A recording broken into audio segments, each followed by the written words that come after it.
प्यार करो तुम मुझसे, मत प्यार करो तुम मुझसे, होके मजबूर हम खुद ही चले जाएंगे तेरे जिंदगी से दूर। हम खुद ही चले जाएंगे तेरे जिंदगी से दूर।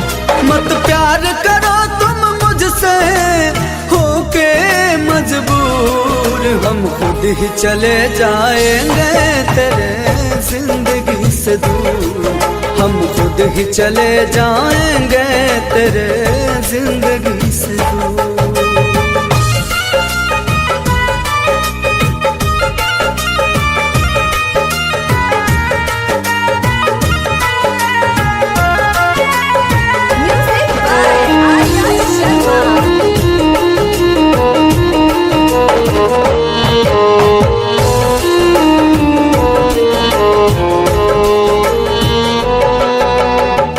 जहाँ रहो खुश रहो, रब से दुआ करेंगे। अब मेरा फिक्र क्या करना, तन्हा आहें भरेंगे।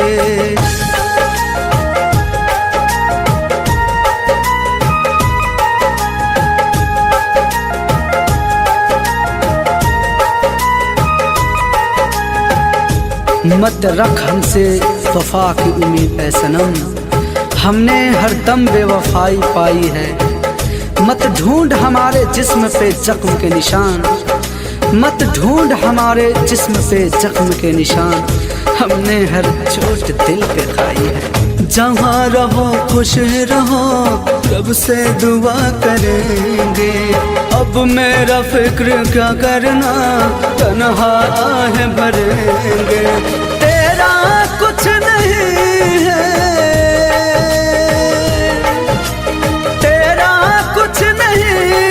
सब किस्मत का कसूर। हम खुद ही चले जाएंगे तेरे जिंदगी से दूर।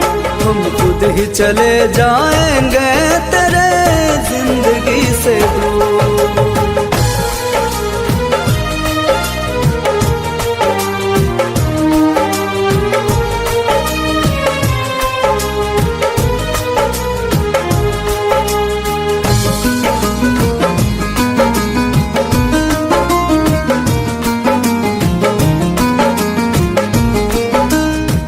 शायद एक मजाक था तेरा मेरा प्यार, इसलिए सब रिश्ते अपने हो गए जार जार।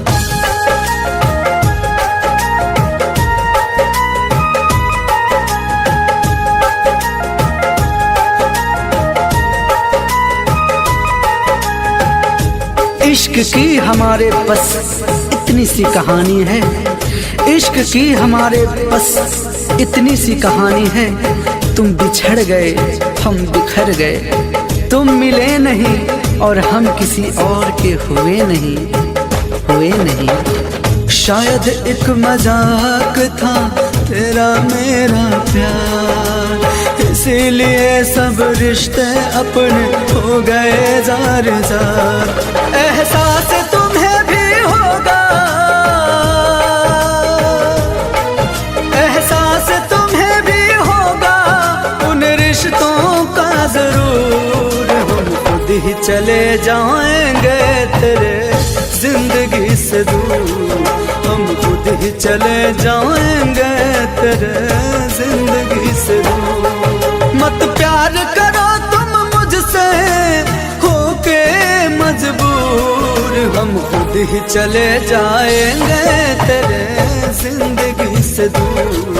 हम खुद ही चले जाएंगे तेरे जिंदगी